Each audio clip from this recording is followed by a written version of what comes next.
Good evening बच्चों, once again welcome at Sachin classes.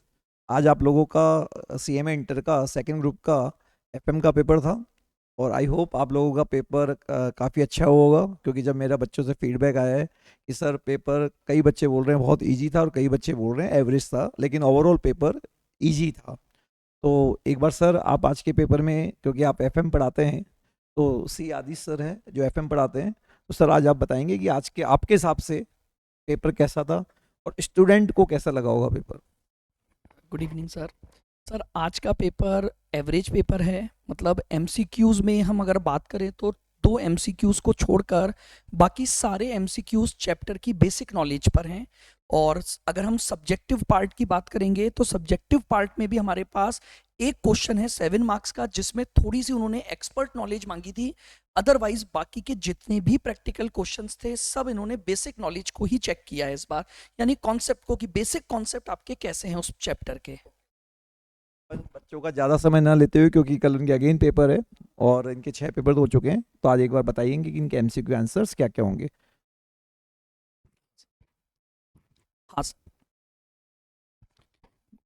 Good evening students.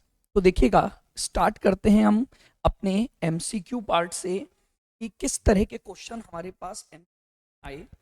चलिए, first question इन्होंने पूछा कि इनमें से कौन सा ग्राफ ज़्यादा यूज होता है डेटा विजुअलाइजेशन में। तो डेटा विजुअलाइजेशन में हम जो ग्राफ यूज करते हैं वो हमारे तीनों ही ग्राफ हैं, bar chart, pie chart and histogram. तो मतलब answer is all of the above.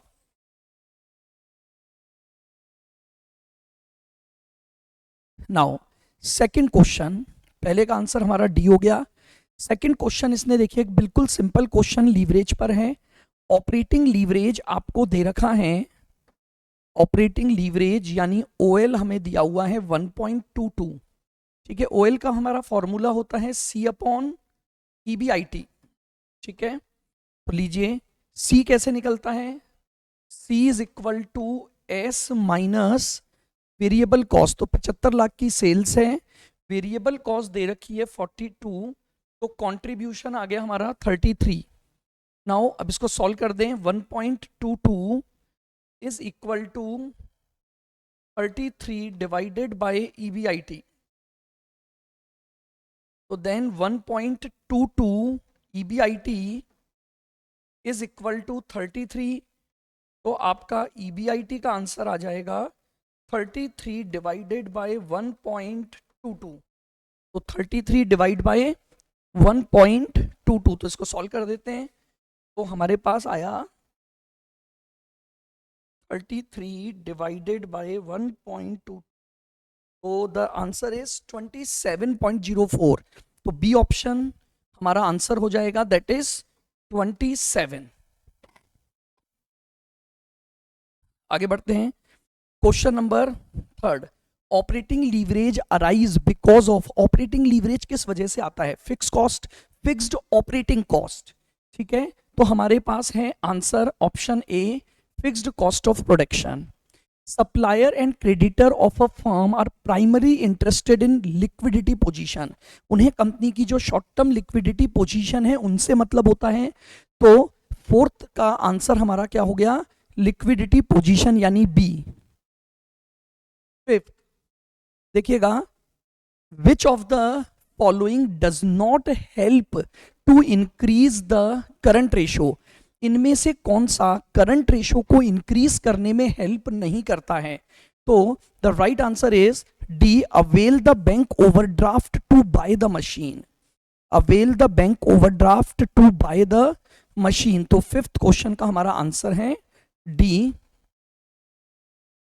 Sixth, which of the following statement is correct. आइएगा देखिएगा, a higher receivable turnover ratio is not desirable. नहीं, ये इनकरेक्ट है क्योंकि डिजायरेबल होता है। ठीक है, interest coverage ratio depends upon tax rate. नहीं, इंटरेस्ट कवरेज रेशियो का टैक्स से कोई मतलब नहीं है। Increase in net profit ratio means increase in sales, ये भी करेक्ट नहीं है।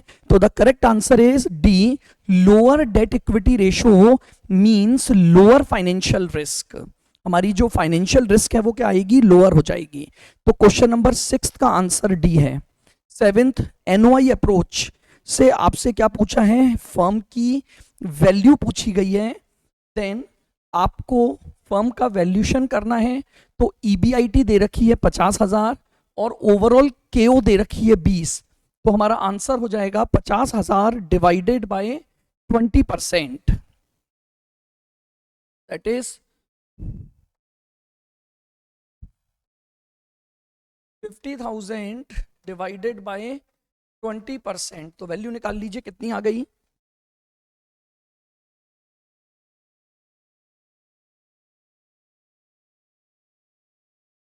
2,50,000। ठीक है, तो हमारे पास आंसर आ गया ए 2,50,000। आइएगा question number 8, which of the following is not a feature of certificate of deposit. देखिए सर्टिफिकेट ऑफ डिपॉजिट में लॉक इन पीरियड नहीं होता है, सर्टिफिकेट ऑफ डिपॉजिट में लॉक इन पीरियड नहीं होता है। तो इसने दिया है कि minimum lock in period is 30 days, which is not a feature of certificate of deposit. 9th, which one of the following is not applied in determining the credit policy। देखिए credit policy को determine करने में credit period बहुत काम का है, level of credit sales भी आपको देखनी पड़ती है, कलेक्शन पॉलिसी भी देखनी पड़ती है, बट आपकी जो सीओजीएस है it does not affect to, not applied to determine the credit policy. तो 9th का हमारा आंसर बनेगा D. 10th, again a simple question, EPS of plan B मांगा है, प्लान बी की ईपीएस। तो देखिएगा आपको प्लान बी में दिया हुआ है 50% डेट है, 50% इक्विटी है। तो आपको ईबीआईटी दे रखा है, ईबीआईटी 150 है, इसमें से सबसे पहले हम आई माइनस करेंगे 50,000, तो हमारे पास पीबीटी आएगा दैट इज 1 लाख। फिर इसमें से माइनस करोगे टैक्स 30% यानी 30,000, तो आपके पास आएगा 70, और इसको डिवाइड कर देंगे नंबर ऑफ शेयर्स 5,000 से, दैट इज 14। तो द आंसर इज ए। हमारी प्लान बी की जो ईपीएस है वो क्या हो जाएगी आपकी,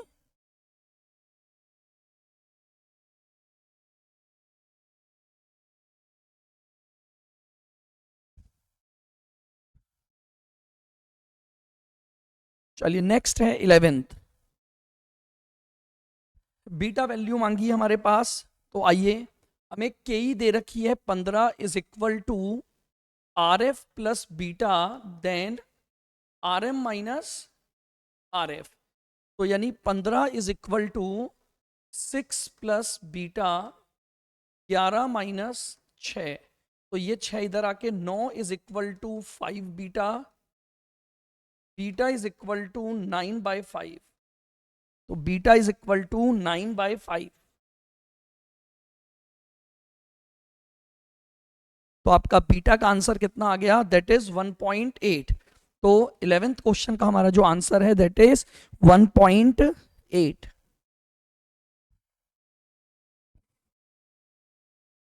चलिए 12th, देखिएगा the procedure to organise data, क्या बोल रहा है ये, the procedure that organise data into a meaningful order. Data को अरेंज करना मीनिंगफुल ऑर्डर में ताकि हम उस पर बेस्ड डिसीजन ले सकें, तो इसे हम क्या बोलते हैं, डेटा सॉर्टिंग। हमने बार बार क्लास में इस चीज को कवर किया था कि इस स्टेप को हम क्या बोलते हैं, डेटा सॉर्टिंग करना। तो हमारे पास 12th का जो आंसर है that is B. 13, which of the following is or are type of cloud computing. तो क्लाउड कंप्यूटिंग के 3 टाइप होते हैं, प्राइवेट क्लाउड, पब्लिक क्लाउड और हाइब्रिड। तो तीनों ही हमारे पास ऑप्शन में है। तो the right answer is all of the above. ये सारे ही हमारे जो हैं वो क्लाउड कंप्यूटिंग के टाइप्स हैं। नेक्स्ट क्वेश्चन नंबर 14 आपको दिया हुआ है, डिविडेंड पे आउट रेशियो 40 है, तो इसका मतलब जो हमारा रिटेंशन रेशियो है यानी बी इज इक्वल टू 40, और आर ओ आई हमें दे रखी है 15। तो दैट मीन्स 15 इंटू 40% यानी 15% इंटू 0.4, तो दैट इज 6। तो हमारी ग्रोथ रेट क्या हो जाएगी? 6 हो जाएगी। तो the right answer of question number 14 is 6। Now question number 15, which financial matrices is crucial to understand firm cash management efficiency? तो फर्म की कैश मैनेजमेंट एफिशिएंसी का सबसे जो क्रूशियल पार्ट है that is cash conversion cycle. तो the answer of the 15th question is cash conversion cycle. तो ये आपके सारे जो 15 MCQs हैं, मैंने अपनी नॉलेज और अपनी ओपिनियन के according, for my best knowledge and in my opinion, मैंने आपको ये आंसर दिए।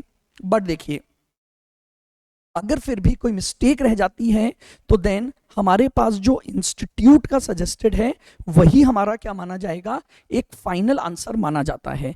But in my opinion these are the basic answer of your MCQs।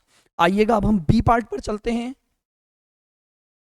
तो देखिएगा बी पार्ट में जो हमारा प्रैक्टिकल क्वेश्चन था, फर्स्ट क्वेश्चन जो थर्ड का ए पार्ट था वो आपका रेशियो एनालिसिस था, जिसमें उन्होंने थोड़ी सी एक्सपर्ट नॉलेज आपसे मांगी थी और आपको कुछ रेशियोज कैलकुलेट करने थे।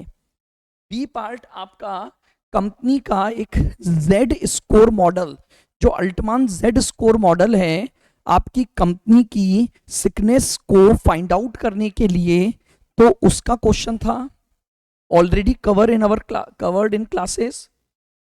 कॉमन साइज स्टेटमेंट, एक बेसिक क्वेश्चन, आपको कॉमन साइज स्टेटमेंट बनाना था 31 मार्च 23 और 24 का, और उसको इंटरप्रिटेट करना था। हम ऑलरेडी इस तरह का क्वेश्चन अपनी क्लासेस में कवर कर चुके हैं। Now a basic question of cost of capital, 7 marks का एक क्वेश्चन जो बिल्कुल आपका बेसिक क्वेश्चन है। किसका? चैप्टर कॉस्ट ऑफ कैपिटल का। एनपीवी देखिएगा, एक और कैपिटल बजटिंग जो सबसे बड़ा चैप्टर हमारा माना जाता है कि भाई इसमें पता नहीं किस तरह का क्वेश्चन आएगा, तो इंस्टीट्यूट ने यहाँ पर एक बहुत बेसिक नॉलेज चेक की है आपकी। एनपीवी यानी आपको सिंपली एनपीवी मेथड क्या करना था? अप्लाई करना था।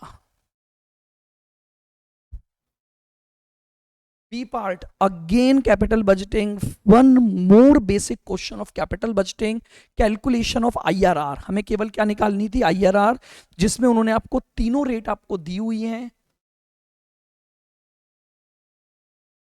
तो आपको एक सिंपली इसमें से एक फर्स्ट रेट सेलेक्ट करनी है, एक सेकंड रेट सेलेक्ट करनी है, एंड देन इंटरपोल्यूशन से आपको उसको सॉल्व करना है। वर्किंग कैपिटल, बहुत ही basic question of working capital, but the main point is based on cash cost basis. आपको कैश कॉस्ट बेसिस पर लेना है, एंड ये क्वेश्चन हमने अपनी क्लास में कवर किया हुआ है। आप अपनी शीट में भी देख सकते हैं, ये क्वेश्चन हमारे पास ऑलरेडी हमने क्लास में कवर किया है कि कैश कॉस्ट बेसिस पर हम अपनी वर्किंग कैपिटल को कैसे निकालते हैं।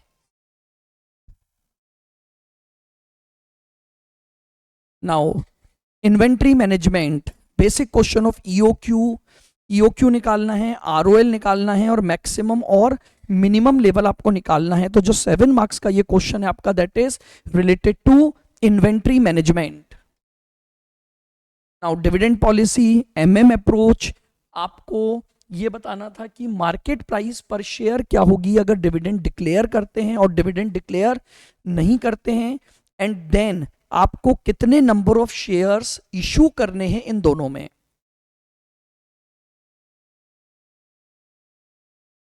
लीवरेज का एक बेसिक क्वेश्चन जो बहुत ही बेसिक क्वेश्चन है and already cover in classes. 8th आपका इंपॉर्टेंट थ्योरी, जो अगर आपको ध्यान है तो मैंने आपको कुछ इंपॉर्टेंट थ्योरी क्वेश्चन भेजे थे एग्जाम से जस्ट पहले, जिसमें आपको इस क्वेश्चन पर मैंने मोस्ट इंपॉर्टेंट भी लगाया था कि आपका जो डेटा एथिक्स है, आपके उसके 5 बेसिक प्रिंसिपल्स आपको बताने हैं और बिजनेस इंटेलिजेंस के बारे में आपको बताना है। तो ये आपका पूरा एक रिव्यू था, एक शॉर्ट रिव्यू किसका? FM के पेपर का। Thank you.